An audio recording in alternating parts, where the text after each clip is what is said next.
नमस्कार दोस्तों, मेरा नाम डॉक्टर राजेश चौधरी। स्वागत है एक बार फिर से आपका फिजिक्स गुरु doctor RC sir YouTube channel पर।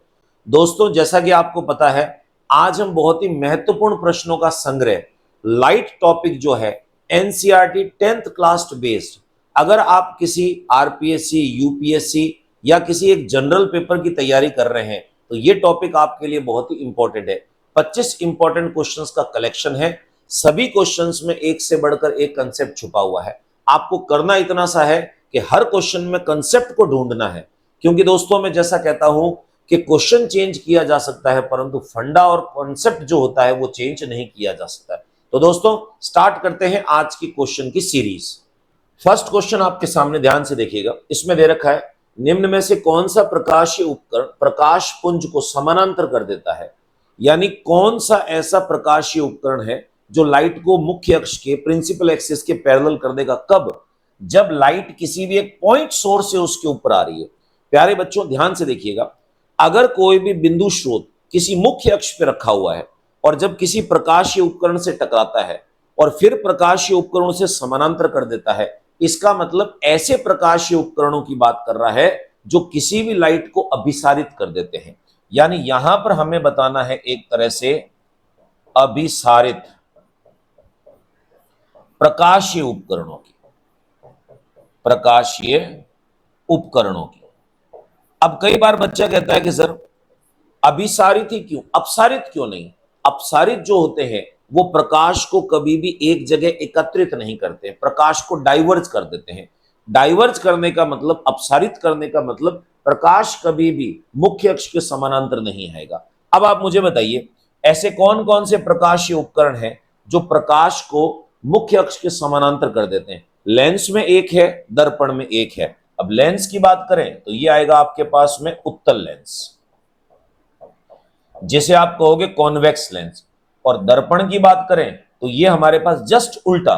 आप लोगों को पता है कि उत्तल लेंस की तरह अवतल दर्पण व्यवहार करता है, तो जो उत्तल लेंस काम करेगा वो हमारे पास में अवतल दर्पण जो है वो इसका काम करेगा। इसका मतलब दर्पण में तो होगा अवतल और लेंस में होगा उत्तल। ये दोनों प्रकाश को अभिसारित करते हैं, जिससे लाइट जो है मुख्य अक्ष के समानांतर होगी। देखिए कौन सा ऑप्शन है, अवतल दर्पण उत्तल लेंस, अवतल दर्पण उत्तल लेंस। फर्स्ट ऑप्शन हमारा आंसर हुआ। बाकी देख लेते हैं। उत्तल दर्पण लाइट को बिखेरता है, अवतल लेंस लाइट को बिखेरेगा। दो समतल दर्पण परस्पर लंबवत हो, पॉसिबल नहीं है। अवतल दर्पण है और अवतल लेंस है, यहां अवतल लेंस नहीं होता तो हमारा आंसर सही होता। फर्स्ट का correct answer A option. Second question पे चलते हैं। देखिए सेकंड क्वेश्चन न्यूमेरिकल है। क्या दे रखा है इसमें, एक 10 मिलीमीटर लंबी पिन को अवतल दर्पण के सम्मुख रखा जाता है जिसका प्रतिबिंब 5 मिलीमीटर लंबा बनता है। कहने का मतलब क्या है, ये आपको दे रखी है हाइट ऑफ ऑब्जेक्ट और ये आपके पास में हाइट ऑफ इमेज, ठीक है। 3 सेंटीमीटर स्थिति पर दर्पण के सम्मुख बनता है। दर्पण की फोकस दूरी बताइए। तो सबसे पहले आपको यह पता होना चाहिए कि हमारे पास दर्पण कौन सा है। दर्पण दे रखा आपको अवतल दर्पण। तो इस प्रकार से देखिए, ये हमारे पास में एक अवतल दर्पण हो गया, ठीक है। और ये जो हमारे पास में लाइन है इसे हमने कह दिया ये बन गई मुख्य अक्ष हमारे पास में, ठीक है, प्रिंसिपल एक्सिस। क्या कह रहा है, 10 मिलीमीटर लंबी एक पिन को उसके सामने रखा जाता है जिसका प्रतिबिंब 5 मिलीमीटर बनता है। इसका मतलब m की वैल्यू निकालनी है आपको। तो आप कह सकते हो कि अगर प्रतिबिंब वस्तु के साइज से छोटा बन रहा है, इसका मतलब यह है कि जो वस्तु हमारे पास में रखी हुई है वो 2f के आगे आगे रखी हुई है, ठीक है। हमने कल्पना कर ली, मान लिया कि ये हमारे पास में कोई भी एक वस्तु हो गई, नाम दे दिया हमने A B. Height of object जो है वो आपको दे रखा है 10, ठीक है।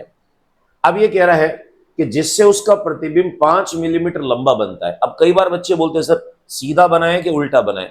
इसमें आभासी प्रतिबिंब एक ही स्थिति में बनता है, वो प्रतिबिंब आवर्धित होना चाहिए, जबकि यहां पर 5 मिलीमीटर लंबा छोटा बन रहा है तो छोटा आवर्धित होगा नहीं इसमें। तो इसका मतलब यहां पर बनेगा, हमने कहा ऐसे A dash B dash. Height of image जो है हमारे पास में वो कितनी हो गई, 5 हो गई। पहली चीज क्लियर। दूसरा आपसे कह रहा 30 सेंटीमीटर की स्थिति पर दर्पण के सामने बनता है, यानी v की वैल्यू दे रखी है आपको 30 सेंटीमीटर, ये दे दी।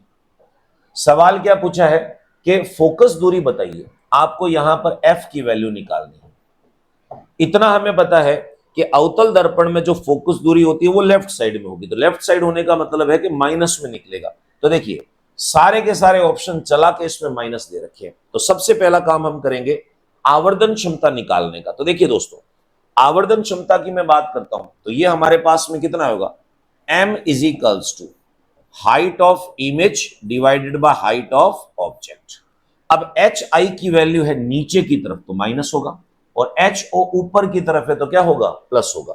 तो आप कहोगे m is equals to H I हमारे पास में दे रखा है 5 और ये दे रखा है 10, तो माइनस हो जाएगा, यानी ये बन जाएगा आपके पास में -1/2। तो m की वैल्यू आई आपके पास में -1/2। ठीक है, अब आप लोगों को एक चीज मैंने बता रखी है, जुगाड़ मेथड। v/u के तरीके से मैग्निफिकेशन निकलता लेंस में। दर्पण में जुगाड़ मेथड मैंने आपको एक चीज बताई थी कि m is equals to always आपको मॉड में लेना है v/u। इसके साथ तुलना कर दीजिए तो क्या बचेगा हमारे माइनस।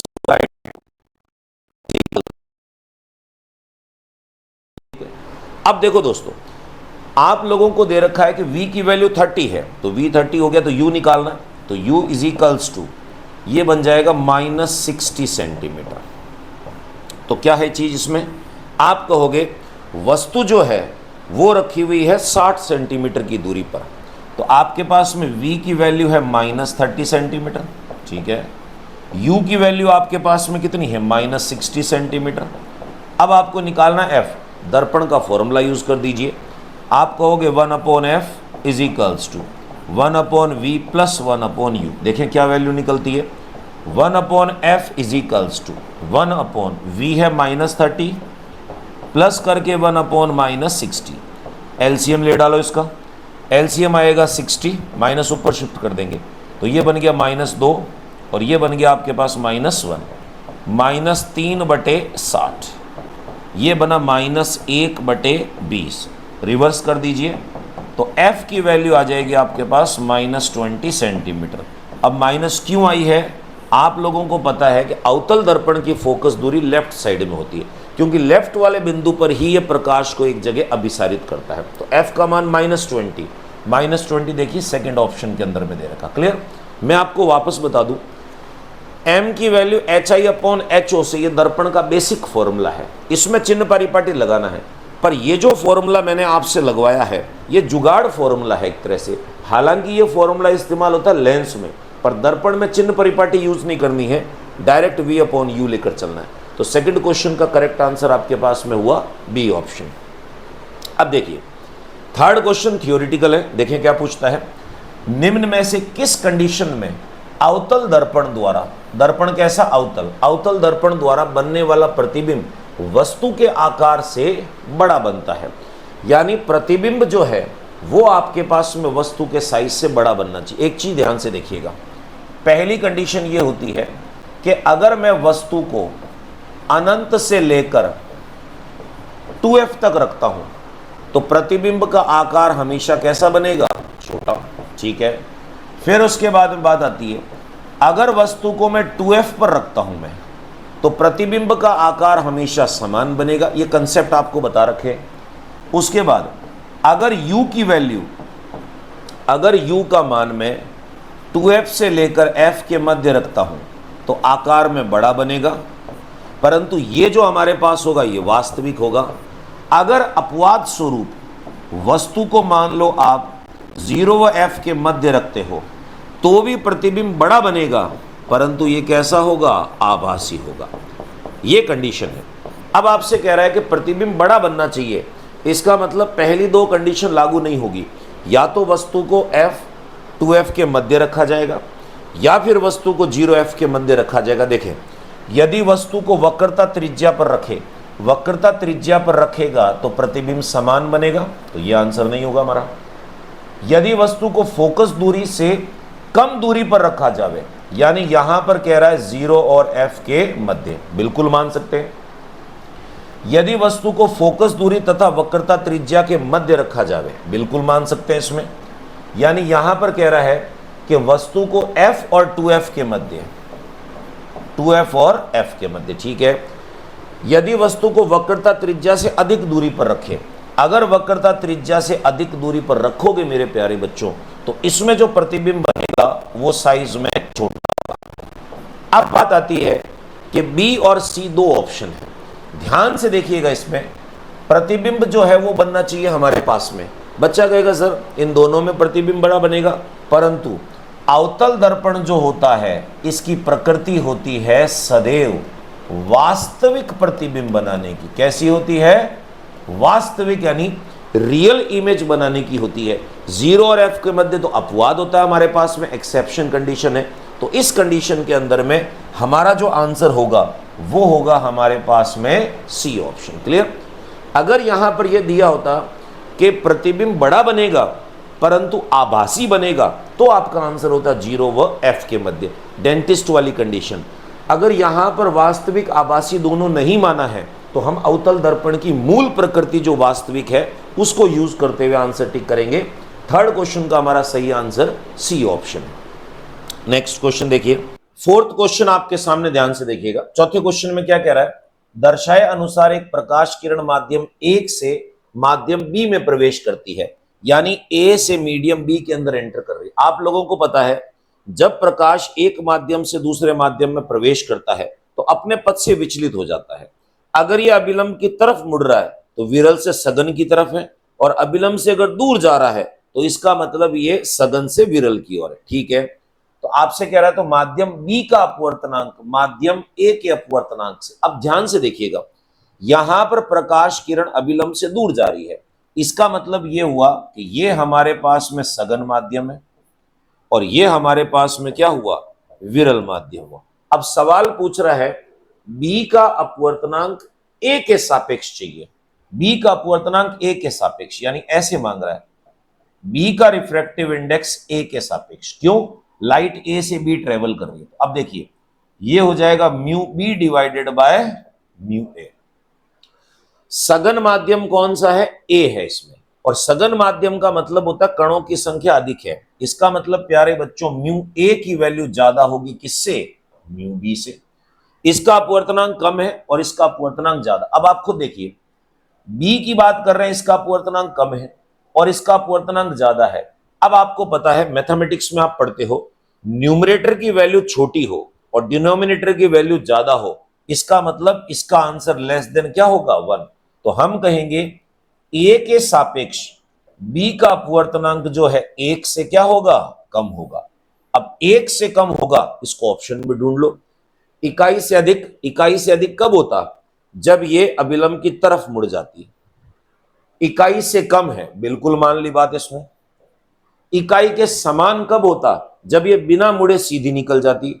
और शून्य प्यारे बच्चों हो नहीं सकता, ये निर्वात वाली कंडीशन में होता है।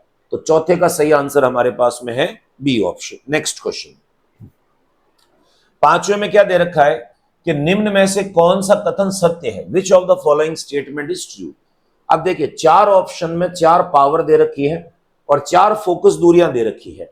आप लोगों को पता है कि हमारे पास में जो उत्तल लेंस होता है, उत्तल लेंस है, इसमें P पॉजिटिव होता है और F भी पॉजिटिव होगा।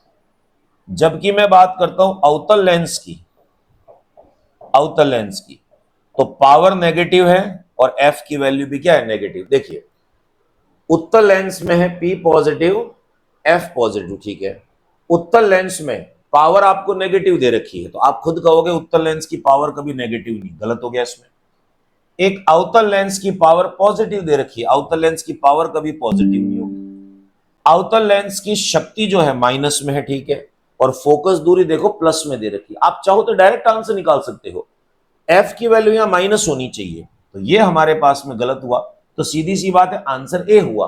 पर हम वेरीफाई करेंगे कि आंसर सही है या फिर बोनस मिल सकता है नंबर इसमें। देखिए, आपको दे रखा है इस ऑप्शन में P की वैल्यू आपके पास में कितनी है? 4 डायोप्टर हो गई। F निकालना है तो F इज इक्वल्स टू, देखिए मीटर में पूछ रहा है तो हम तो सेंटीमीटर में निकालेंगे। F is equals to 100 upon P, तो ये बना आपके पास में 100 अपॉन 4। ये आ जाएगा 25 सेंटीमीटर। अब हमें यहां पर मीटर में पूछ रहा है, सेंटीमीटर में नहीं, तो 100 का भाग लगा दीजिए। F इजिकल्स टू हो जाएगा प्लस में 0.25 मीटर। तो देखिए वेरीफाई कर गया आंसर हमारे पास। उत्तल लेंस की शक्ति +4 डायोप्टर पॉजिटिव में होती है और इसकी फोकस दूरी भी प्लस में होती है और वैल्यू भी मैच कर गई। तो हमारा करेक्ट आंसर पांचवें का कौन सा हुआ? ए ऑप्शन इसका आंसर।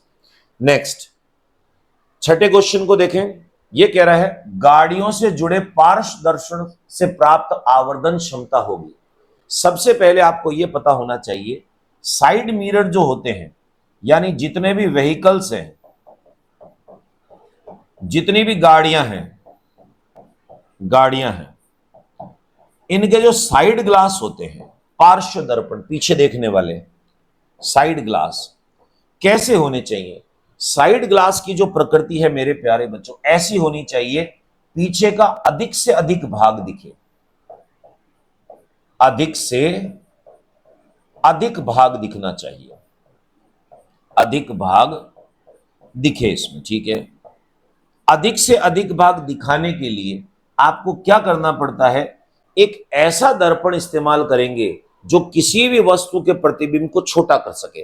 तो अधिक भाग दिखाने के लिए प्रतिबिंब जो है वो छोटा बनना चाहिए, प्रतिबिंब छोटा बनना चाहिए, क्लियर।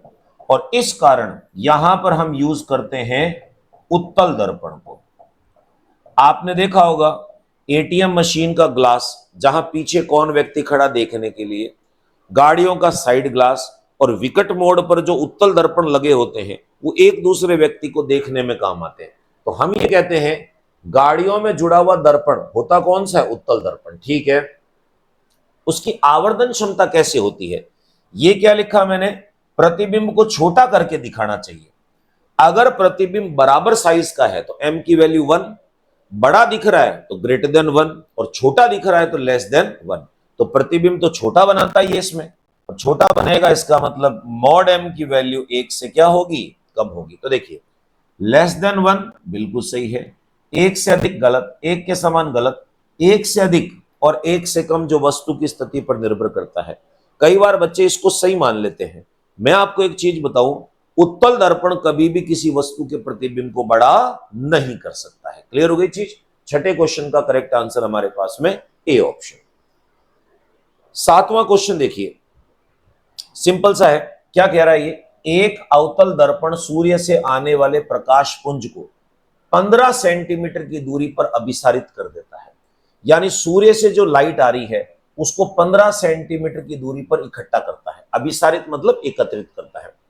वस्तु की स्थिति होगी, यानी ऑब्जेक्ट कहां रखा होगा यदि प्रतिबिंब का आकार वस्तु के आकार के समान बने। यहां पर क्या कह रहा है? यह कह रहा है कि हाइट ऑफ ऑब्जेक्ट और हाइट ऑफ इमेज ये दोनों बराबर हैं क्योंकि सेम बन रहा है। इसका मतलब हम कह सकते हैं m का मान क्या होगा? 1 होगा।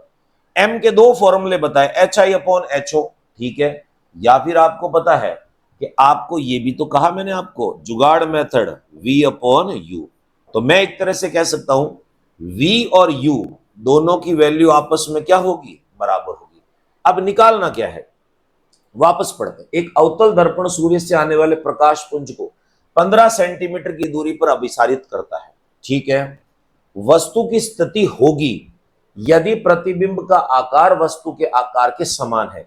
ये जो 15 सेंटीमीटर दे रखा है यहां पर इकट्ठा करता है, यहां पर इकट्ठा करने का मतलब इस पोजीशन पे इसका प्रतिबिंब बन रहा है, ठीक है।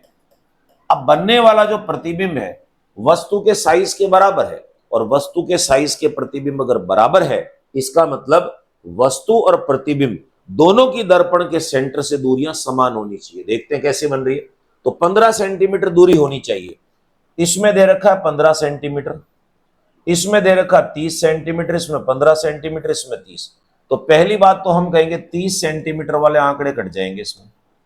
अब 15 सेंटीमीटर कहां होगा?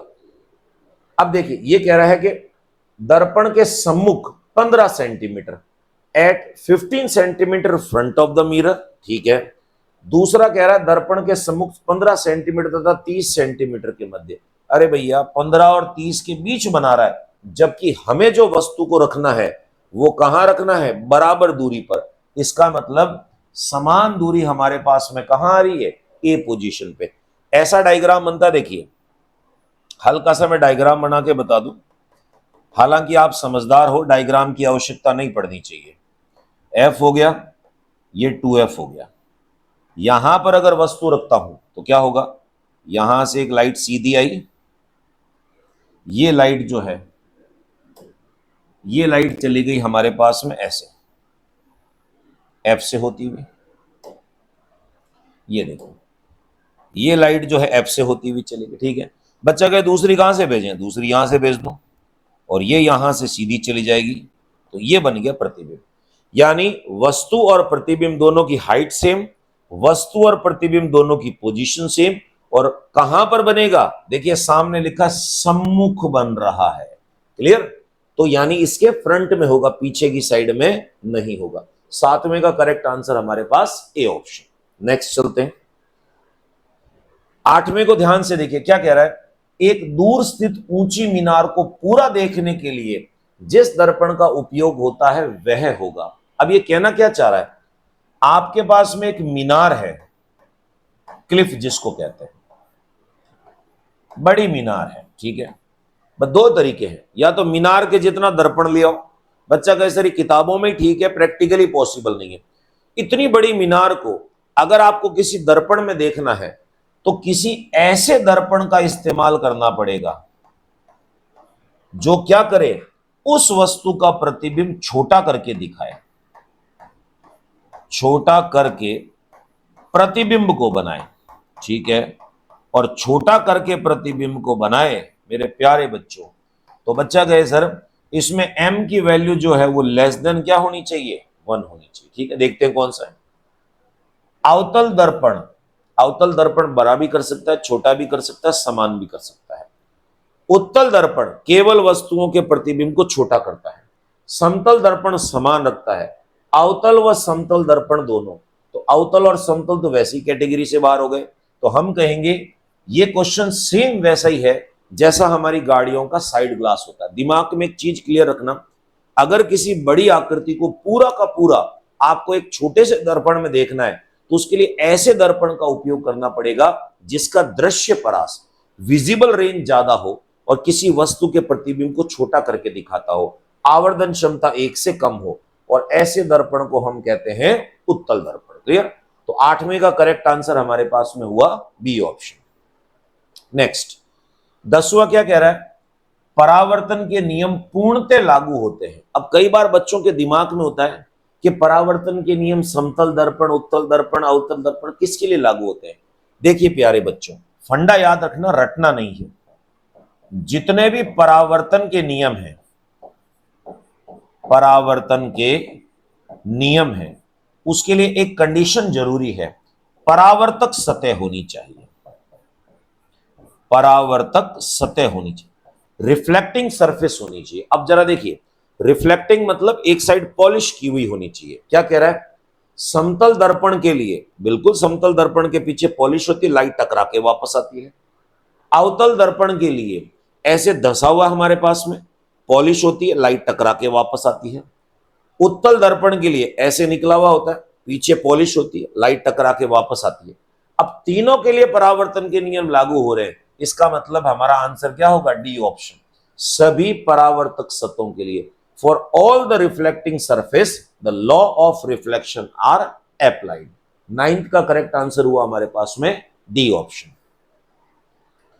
10वें क्वेश्चन को देखो क्या कह रहा है, एक व्यक्ति जादुई दर्पण के सामने खड़ा है। मान ली बात, आप अपने आप को ही समझ लो एक बात, वह अपने सिर का आकार, जो उसका सिर दिख रहा है ऊपर वाला भाग, वो बड़ा देख पा रहा, ठीक है। शरीर का मध्य भाग समान आकार का देख पा रहा, ठीक है। और पांव जो है वो छोटे आकार के देखता है। तो बताइए दर्पणों का सही क्रम क्या होगा, समतल, उत्तल, अवतल। तो देखिए ऐसा है, मान लिया ये हमारे पास में कोई भी एक व्यक्ति हो गया, ठीक है। अब इस व्यक्ति के बारे में एक चीज जानकारी है, सिर जो है इसका वो कैसा बनना चाहिए, बड़ा बनना चाहिए, ठीक है। तो बड़ा करने का काम एक ही दर्पण करता है, वो होगा हमारे पास में कौन सा? अवतल दर्पण। कौन सा होगा? अवतल दर्पण। Concave mirror. फिर ये कह रहा है शरीर का मध्य भाग, ये मान लो मध्य भाग इसका, ये कैसा हो रहा है? समान आकार का, सेम साइज का।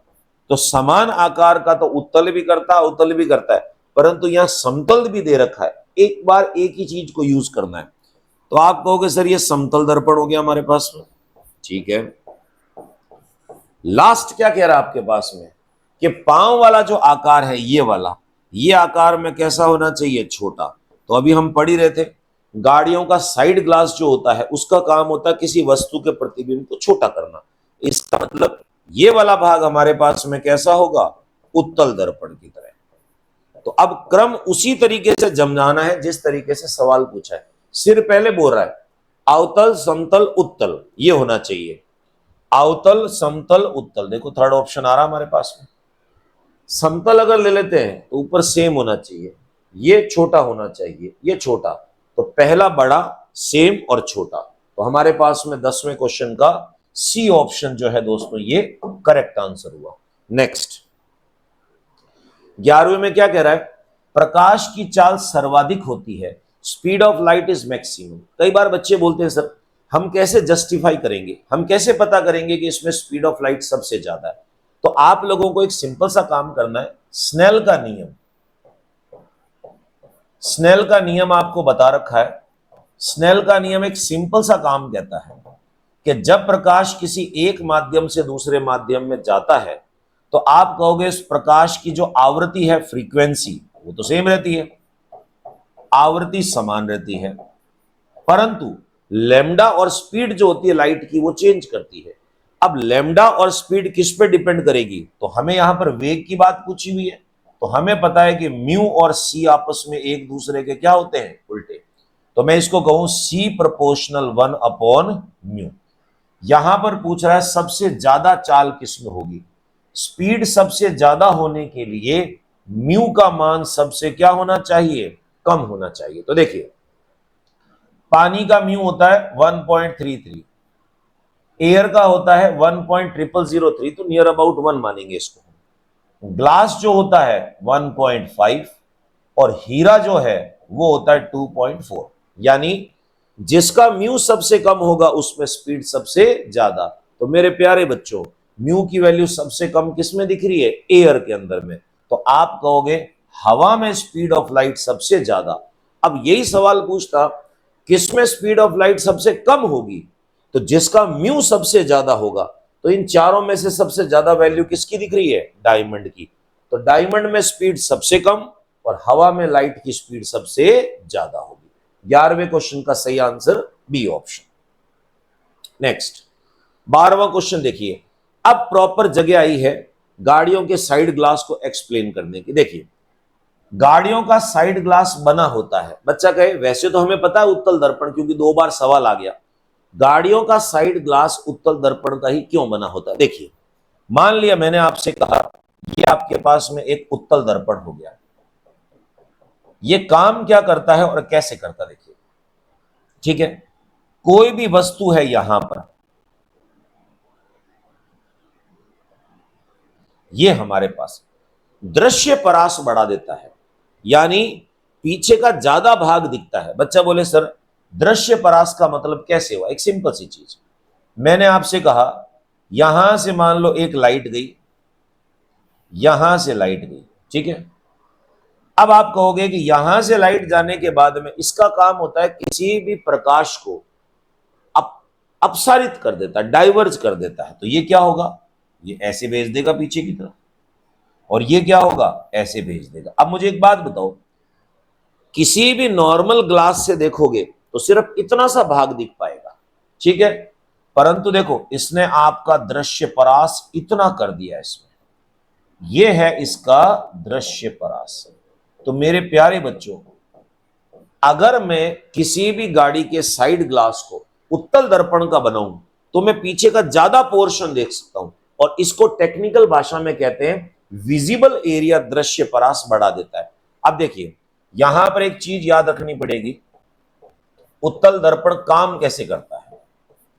उत्तल दर्पण क्या करता है किसी भी वस्तु के प्रतिबिंब को छोटा करके दिखाता है, छोटा करके प्रस्तुत करेगा, प्रस्तुत करता है।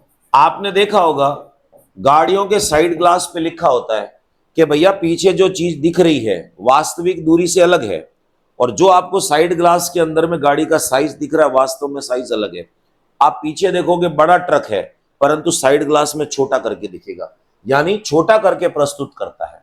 दूसरी चीज क्या करता है, इसकी मैग्निफिकेशन 1 से कम होती है। और लास्ट चीज ये क्या करता है, दृश्य परास जो होता है इसको बढ़ा देता है, ज्यादा एरिया हम कवर कर सकते हैं। तो हमारा करेक्ट आंसर जो हुआ प्यारे बच्चों वो कौन सा हुआ, उत्तल दर्पण, 12वें का।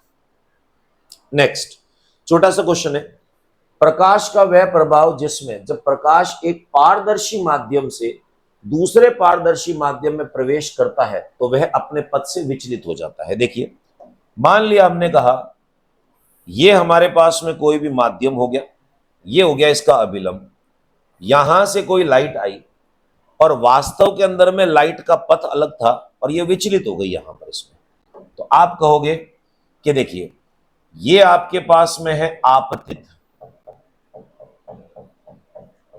और माध्यम जब चेंज करते हैं तो इसको हम कहते हैं अपवर्तित। तो जब प्रकाश एक माध्यम से दूसरे माध्यम में जाता है तो म्यू जो होता है अपवर्तनांक वो डिफरेंट होता है, इसका म्यू अलग है और इसका म्यू अलग है। कणों की संख्या अलग अलग हो जाने से प्रकाश अपने माध्यम से विचलित हो जाता है। अब प्रकाश जब एक माध्यम से दूसरे माध्यम में प्रवेश करता है तो इस घटना को हम कहते हैं अपवर्तन। क्या कहेंगे, अपवर्तन, यानी आप इसको कह सकते हो रिफ्रैक्शन। अब बच्चा बोले सर परावर्तन क्या होता है, टकरा के वापस उसी माध्यम में आ जाना। अपवर्तन टकराने के पश्चात माध्यम चेंज करना।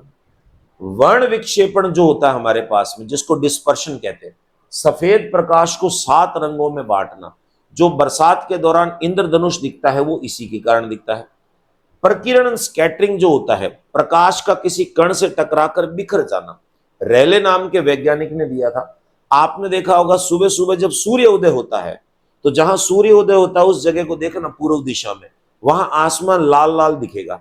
जब सूर्य अस्त होता है तो जहां पर पश्चिम दिशा में वो सेट होगा, अस्त होगा, वहां पर देखना वो लाल रंग का दिखता है सूर्य, और दिन के दौरान में आसमान नीला रंग दिखता है। वो किसके कारण है, प्रकीर्णन।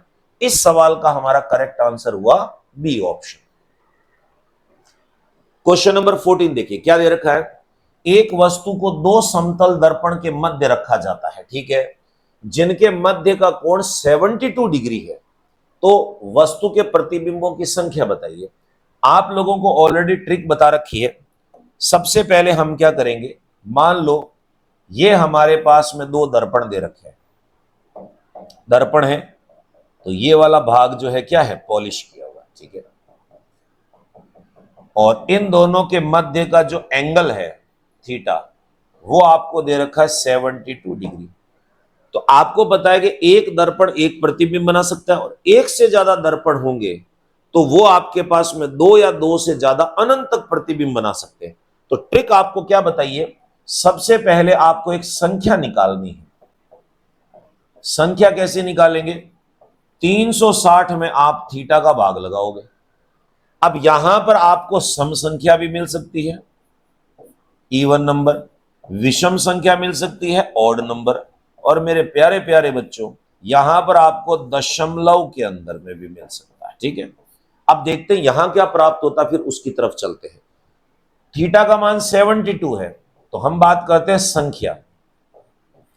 360 में आपने भाग किया 72 का, तो बच्चों कितना आएगा, ये 5 आया हमारे पास, ठीक है। अब आपको कह रहा है कि 5 है तो 5 कैसी संख्या है, विषम संख्या है, तो उस वस्तु के प्रतिबिंबों की संख्या होगी। कितने प्रतिबिंब बनेंगे, अब बच्चा कह रहा सर 5 है, हमें तो दे ही नहीं रखा कहां है, एक वस्तु को 2 समतल दर्पणों के मध्य रखा जाता है, ठीक है, बीचों बीच भाग के अंदर में रखा हमने, ठीक है। अब अगर आपको ये कह दे मध्य में नहीं हो, मध्य में नहीं हो, तो जो भाग करने में आंसर आ रहा वही रहेगा।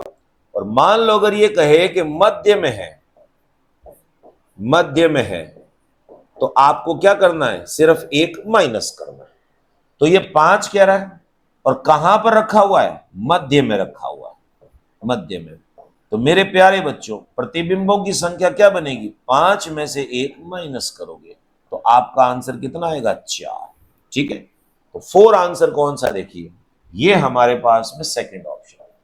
मान लो ये कह दे किसी एक दर्पण के पास रखा हुआ है, तो आपको माइनस करने की जरूरत नहीं, उस कंडीशन में आपका आंसर क्या होता, ए ऑप्शन, यानी 14 का सही आंसर आपके पास बी ऑप्शन।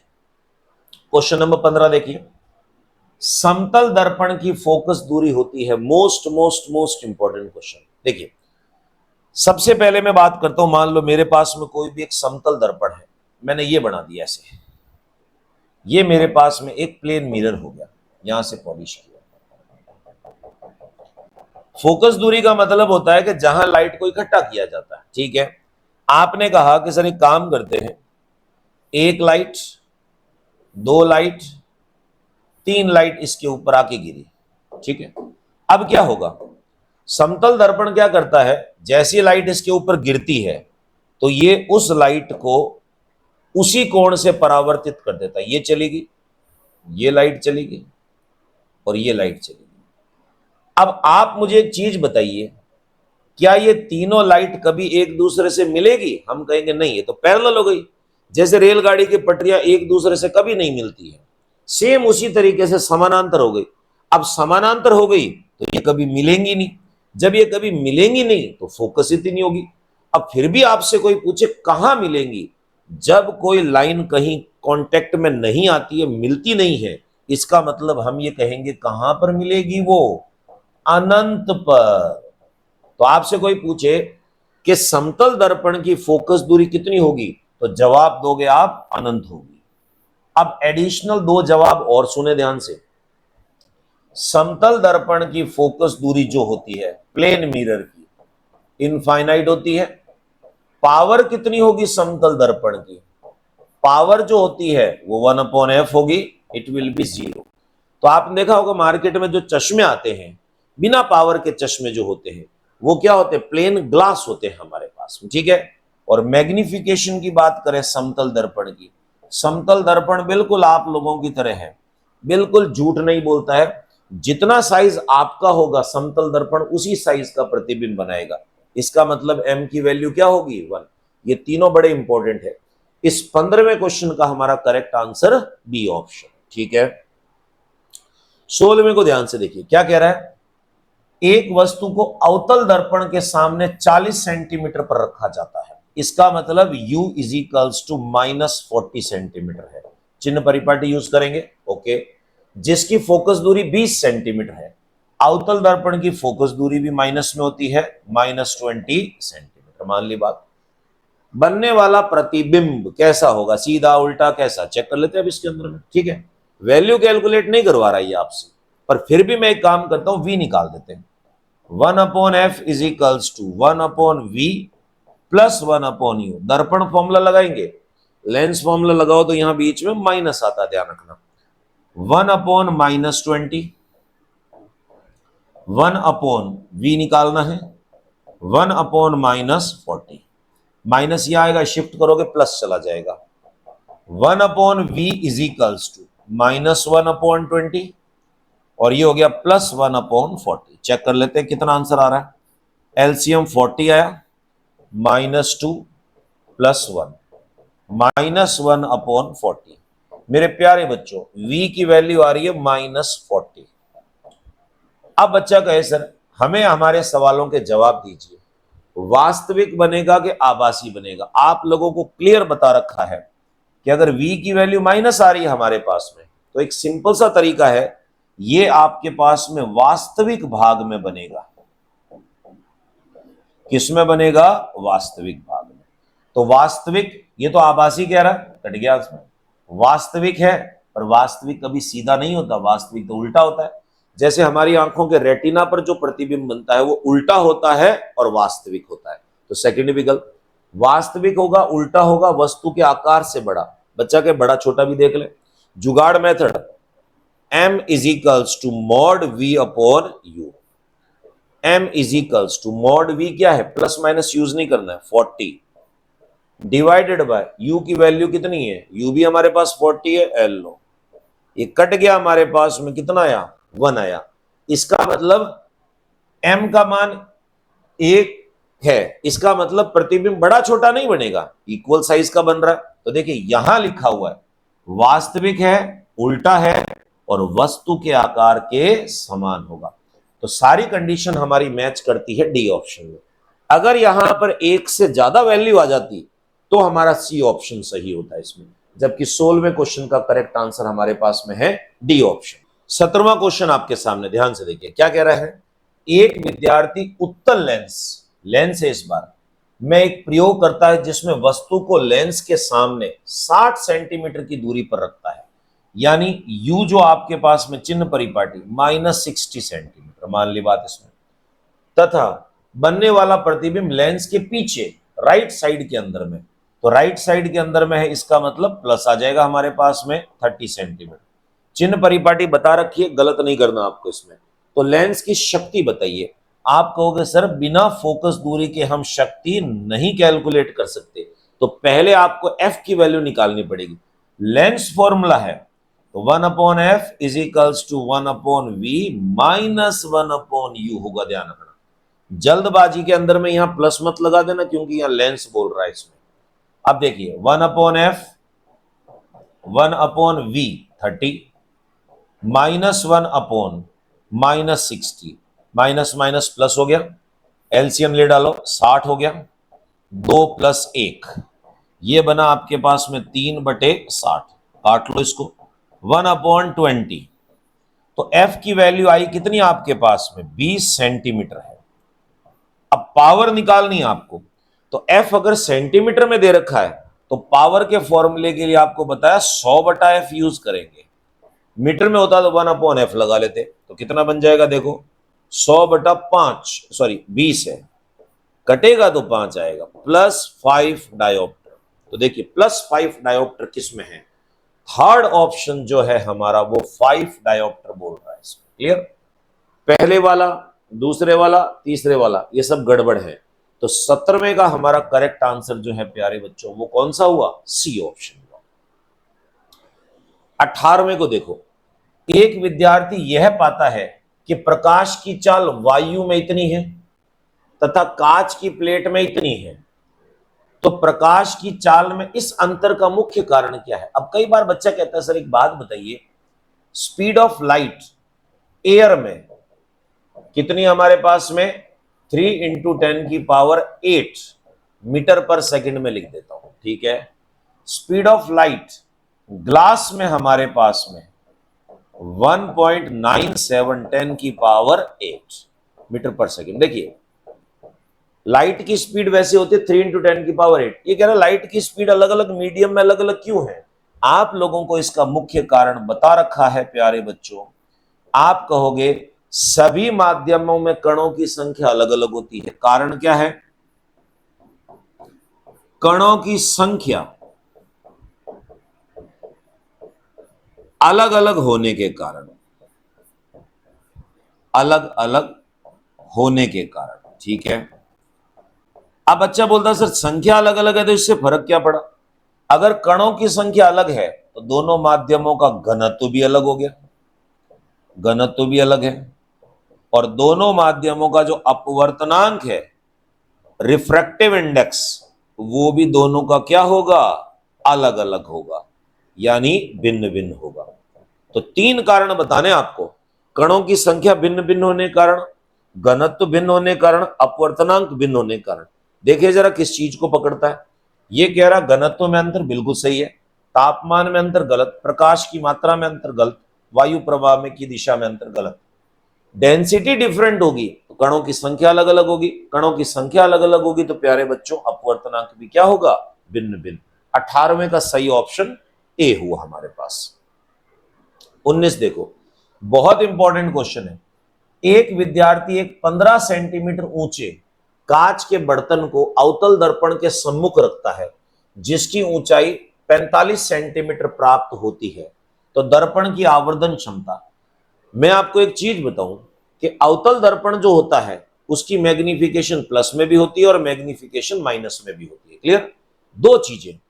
अब बच्चा कहे सर एक बात बताइए, ये अवतल दर्पण हुआ मेरे पास में, दो कंडीशन, ये f है, ये 2f हो गया और ये अनंत हो गया, 3 गुना बढ़ा रहा है इसको। मैग्निफिकेशन m की बात करें तो आप कहोगे सर जुगाड़ मेथड जो मैंने बताया था, और यहां h की बात करते हैं इसमें, तो आपके पास में आएगा HI अपॉन HO, तो 45 बटा ये हो गया 15। बच्चा गए आंसर तो 3 आएगा मान लिया, पर वो 3 प्लस में होगा कि माइनस के अंदर में होगा, कैसे निकालेंगे? तो देखिए, हालांकि इसमें दे नहीं रखा है कि सीधा बनेगा कि उल्टा बनेगा, ये राज की बात है। देखिए, अगर वस्तु को मैं 0 और f के मध्य रखता हूं तो भी प्रतिबिंब बड़ा बनेगा, आवर्धित बनेगा, ठीक है। और अगर वस्तु को मैं 2f और अनंत के मध्य रखता हूं तो भी कैसा बनेगा? आवर्धित बनेगा। फर्क क्या है? यहां पर वस्तु को रखोगे तो आवर्धन क्षमता आपके किस में निकलेगी? प्लस में आएगी, और यहां पर आवर्धन क्षमता का मान क्या होगा? माइनस होगा। अब जरा ध्यान से देखिएगा, 3 गुना प्राप्त हो रहा है। मैं यहां पर एक तरीका बताऊंगा आपको, अगर कभी भी आवर्धन क्षमता 2 से ज्यादा दे रखी है इस अवतल दर्पण के लिए, तो समझ लेना कि ये क्वेश्चन डेंटिस्ट वाला क्वेश्चन का अपवाद है। इसका मतलब वस्तु को कहां रखा गया है? 0 और f के मध्य, और 0 और f के मध्य अगर रखा गया है तो m का मान मेरे पास में क्या आएगा? प्लस। मैं वापस बता रहा हूं, अगर आपके पास में प्रतिबिंब का आकार जो है ग्रेटर देन 2 टाइम्स, दुगुना से भी ज्यादा है, तो हमेशा समझना कि वस्तु को ऐसी स्थिति में रखा हुआ है जिसे हम अपवाद मानते हैं, और अपवाद मानते हैं तो प्रतिबिंब सीधा बनेगा, सीधा बनेगा तो m की वैल्यू प्लस आएगी। तो जो प्लस और माइनस का चक्कर था हमारे पास में, उसमें हम कहेंगे m इज इक्वल्स टू क्या बनेगा? +3 बनेगा। अब ढूंढ लो कौन सा ऑप्शन है। देखिए, डी ऑप्शन आपके क्लियर कह रहा है कि प्रतिबिंब कितना बनेगा? 3 गुना। क्लियर हो गई चीज? अगले क्वेश्चन पे चलते हैं। 20वां क्या कह रहा है?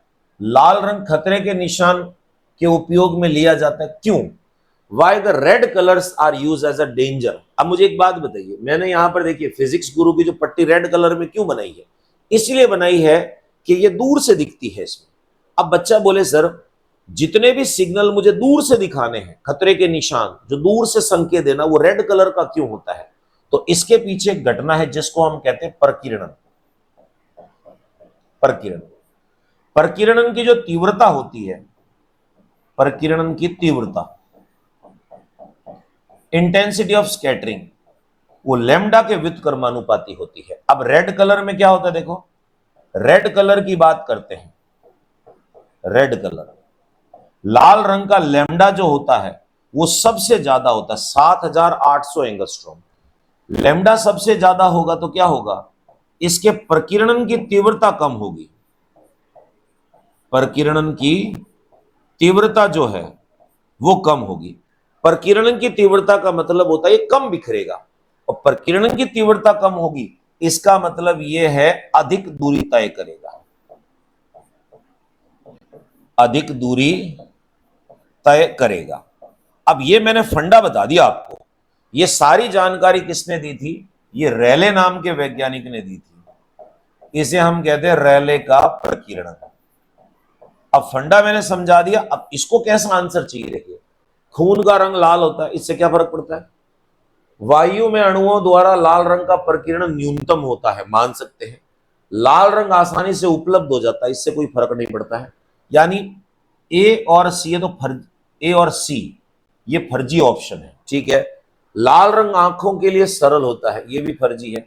आंसर तो देखो डायरेक्ट ही निकल गया, परंतु यहां देखें, वायु के अणुओं द्वारा लाल रंग का प्रकीर्णन न्यूनतम होता है। यहां देखो जरा ध्यान से, मैंने क्या लिखा है? लाल रंग के प्रकीर्णन की तीव्रता कम होती है। इसका मतलब लाल रंग जो होता है हवा द्वारा कम बिखेरा जाता है, और जो चीज कम बिखरती है वो अधिक दूरी तय करेगी। तो करेक्ट आंसर आपके पास में कौन सा हुआ? 20वें का सही आंसर हमारे पास में हुआ बी ऑप्शन। 21 को देखो, जब प्रकाश वायु से पानी में प्रवेश करता है तो सही कथन का चुनाव कीजिए। वेग बढ़ेगा, आवृत्ति घटेगी, तरंग दैर्ध्य आवृत्ति में वृद्धि होगी, तरंग दैर्ध्य वेग घटेगा। देखिए, आप लोगों को एक चीज पता होना चाहिए, जब कभी भी कोई प्रकाश एक माध्यम से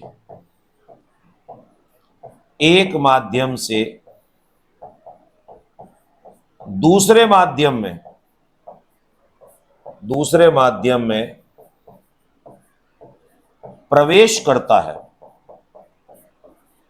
तो उसकी जो फ्रीक्वेंसी है, आवृत्ति, वो कभी चेंज नहीं होती है, वो हमेशा क्या रहेगी, कांस्टेंट। तो आपसे कह रहे हैं ना कि आवृत्ति में वृद्धि हो जाएगी, गलत। आवृत्ति घटेगी, गलत। तो बी और सी तो वैसे ही कर चोगे इसमें। हाँ, वेग और तरंग दैर्ध्य की बात करते हैं, लैम्डा और वेग दोनों चेंज होता है। कैसे चेंज होगा? अगर देखिए, प्रकाश जो है वो सघन माध्यम से विरल की ओर जा रहा है, तो म्यू की वैल्यू कम हो रही है, तो लैम्डा और वेग दोनों बढ़ेंगे। ठीक है। उल्टा अगर ये फंडा ऐसे कहे कि नहीं भैया, विरल से सघन की तरफ चल रहे हैं हम इसमें, तो इसमें क्या होगा, म्यू का मान बढ़ेगा, लैम्डा घटेगा, वी घटेगा। अब जरा ध्यान से देखिएगा, वायु से पानी में, वायु विरल है, पानी सघन है, इसका मतलब विरल से सघन में जा रहा है, तो लैम्डा भी कम होगा, वेग भी कम होगा। देखो, तरंग दैर्ध्य व वेग दोनों घटेगा। आंसर ए भी सही है, पर पूरा सही नहीं है, क्योंकि वेग की जानकारी दे रहा है इसमें, तो लैम्डा और वेग दोनों बोल रहा है। तो 21वें का सही आंसर हमारे पास में डी ऑप्शन। 22 क्वेश्चन देखिए, आकाश का रंग नीला प्रतीत होता है किसके कारण? प्रकीर्णन के कारण, स्कैटरिंग। अब बच्चा बोलता है सर, आसमान का रंग नीला क्यों होता है? तो ध्यान से देखिएगा, आपको पता है कि जैसे ये हो गई हमारे पास में पृथ्वी, ठीक, और ये है एटमॉस्फेयर, वायुमंडल। यहां पर आप खड़े हो और ये हो गई क्षितिज, हॉराइजन कहते हैं जिसको।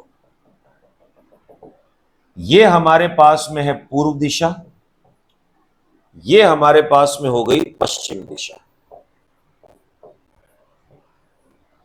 प्रातःकाल सूर्य यहां है, दोपहर को सूर्य यहां होता है और शाम को सूर्य यहां होता है। देखिए दोस्तों, सूर्य के प्रकाश को पृथ्वी पर पहुंचने में, जब ये सुबह आप तक पहुंच रहा है, लंबी दूरी तय करनी पड़ रही है, दोपहर को छोटी दूरी, और शाम को फिर क्या होगा, लंबी दूरी।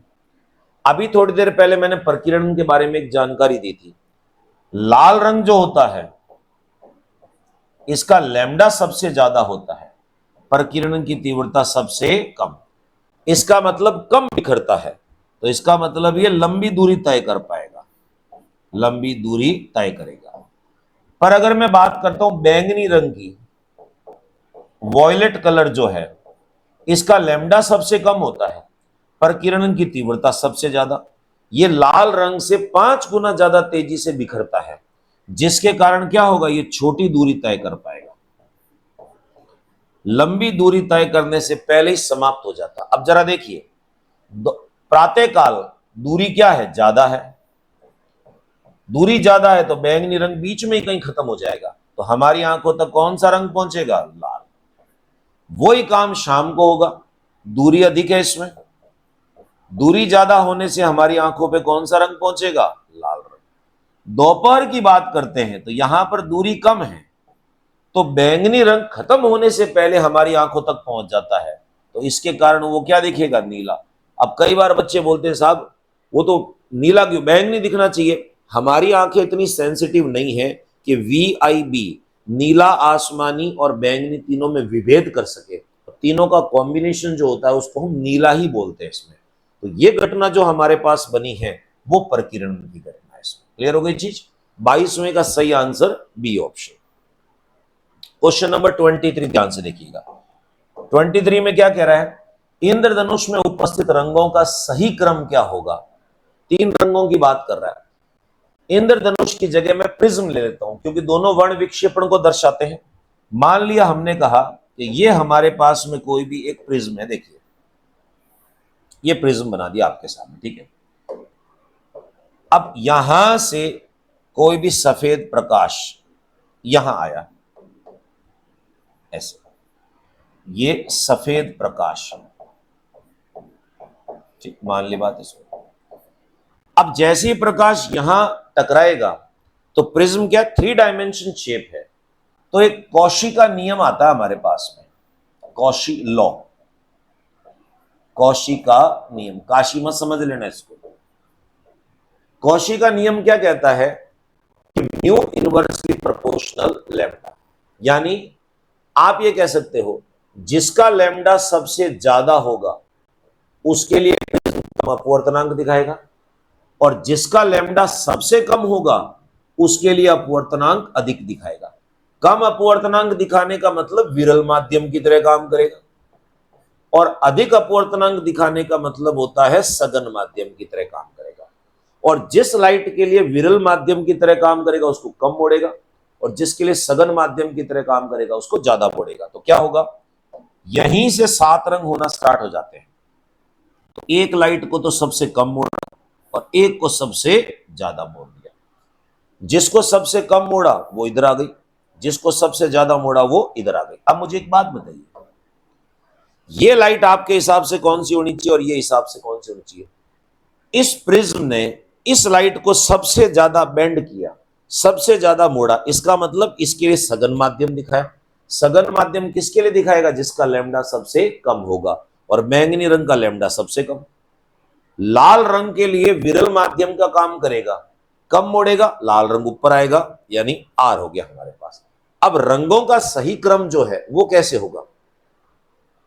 विबग्योर या आर से वी की तरफ चलो, इसके अंदर में ऐसे आएगा, V I B G Y O R. इंद्रधनुष में सबसे ऊपर लाल और सबसे नीचे होता है बैंगनी। लाल हरा पीला, लाल हरा पीला, क्रम गड़बड़ हो गया इसमें। दूसरा नीला हरा पीला, नीला हरा पीला, मान सकते हैं।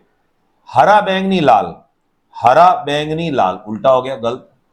बैंगनी नारंगी नीला, बैंगनी, ये हो गया नारंगी, और नीला उल्टा हो गया। तो क्रम हमारे पास में ये बना। कैसे बना देखिए, नीला आपके पास में ये रहा, हरा आपके पास ये रहा, और येलो ये रहा। एक ही क्रम में जाना चाहिए, भले ऊपर से नीचे आओ भले नीचे से ऊपर। 23 का सही आंसर हमारे पास में हुआ बी ऑप्शन। 24वें पे चलते हैं, देखिए क्या कह रहा है। कांच तथा पानी का अपवर्तनांक क्रमशः 3/2 और 4/3 है, तो कांच तथा पानी में प्रकाश के वेग का अनुपात बताइए। तो पहले कांच को यूज करना है, बाद में पानी को, ठीक है। तो देखिए आपसे पूछ रहा है कांच में प्रकाश का वेग डिवाइडेड बाय पानी में प्रकाश का वेग। मेरे प्यारे बच्चों, म्यू और वेग रिवर्स होते एक दूसरे को, अभी बताया था आप लोगों को। इसका मतलब कांच का वेग ऊपर लिखा हुआ है तो म्यू कांच नीचे आ जाएगा, पानी नीचे लिखा हुआ है तो म्यू पानी ऊपर चला जाएगा। अब वैल्यूज क्या दे रखी है देखिए, पानी जो हमारे पास है उसका म्यू दे रखा आप लोगों को 4/3, और ये वैल्यू आपको दे रखी है 3/2, ये नीचे आ जाएगा ऊपर। आपका आंसर आएगा 8/9। हमारा आंसर जो है वो 8/9 है। देखिए 8/9 आपको किस में दिख रहा है? इसमें। मान लो अगर ये पूछता पानी और कांच में, तो ये क्या हो जाए? उल्टा हो जाएगा इसमें। क्लियर हो गई चीज? 24वें का करेक्ट आंसर हमारे पास में सी ऑप्शन। 25वां क्वेश्चन क्या कह रहा है ये, एक उत्तल दर्पण जिसकी वक्रता त्रिज्या इतनी है, रेडियस ऑफ कर्वेचर आर आपको पता है 2f होता है हमारे पास में, जो दे रखा है 1.6 मीटर। मान ली बात इसमें, वस्तु को दर्पण से 1 मीटर दूरी पर रखा गया है। यू जो आपके पास, पहले मैं ये निकाल देता हूं, देखो एफ कितना हो जाएगा इसमें 0.8 मीटर, जिसको आप 80 सेंटीमीटर कह सकते हो, कह दिया हमने। इसमें चिन्ह परिपाटी बाद में लगाएंगे। वस्तु को 1 मीटर की दूरी पर रखा हुआ है, तो u इज इक्वल्स टू हमारे पास में क्या है 100 सेंटीमीटर हो गया, ठीक है। फिर आपसे पूछ रहा है तो प्रतिबिंब की पोजीशन बताइए। दर्पण कैसा है? उत्तल दर्पण हो गया हमारे पास में। क्लियर? उत्तल दर्पण की चिन्ह परिपाटी यूज करते हैं। आपको ऑलरेडी बता रखा, मैं फिर भी बता दूं। उत्तल दर्पण में देखिए, U लेफ्ट साइड में होता है तो माइनस, V राइट साइड में बनता है प्लस, और F राइट साइड में बनता है प्लस। हो गया हमारे पास, ठीक है।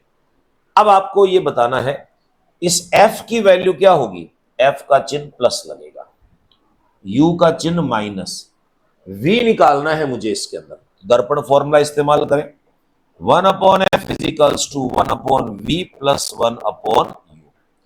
F की वैल्यू 1/80, V कैलकुलेट करना है, प्लस करके 1/u की वैल्यू है -100। ये माइनस हो जाएगा, उस साइड जाएगा प्लस, 1/v इजिकल्स टू 1/80, और ये हो गया प्लस 1/100। सॉल्व कर लेते हैं दोस्तों। एलसीएम आपके पास में जो आएगा, लगभग मैं काम करता हूं, मैं इसको मान लेता हूं 400 मान लो, भाग लगाओ इससे 5, भाग लगाओ इससे 4, 1/v इजिकल्स टू 9/400। सॉल्व करें, ये बन जाएगा आपके पास में v इजिकल्स टू 400/9। ये हमारे पास में आया सेंटीमीटर में। अब देखिए, यहां आपको ये मीटर में मांग रहा है, तो मीटर में लिखने के लिए 100 से भाग लगाना पड़ेगा, तो 4/9 मीटर होना चाहिए। अब 4/9 किस में है, इसमें 18/3 दे रखा है, गलत। इसमें 18/3 दे रखा है, गलत। 4/9 4/9। देखिए, दर्पण के पीछे, दर्पण के सामने आपको पता है कि प्रतिबिंब ऐसे बनता है, दर्पण के पीछे की साइड के अंदर में, बियॉन्ड द मिरर। तो हमारे पास में सी ऑप्शन हुआ 25वें क्वेश्चन का दोस्तों। तो दोस्तों, ये थे आज के इंपॉर्टेंट क्वेश्चंस। सभी क्वेश्चंस को ध्यान से देखना है। अगर कहीं डाउट रहता है तो कमेंट सेक्शन में आप लिख दीजिएगा, उसका सही कंसेप्ट जो है आपको वो रिवर्ट कर दिया जाएगा।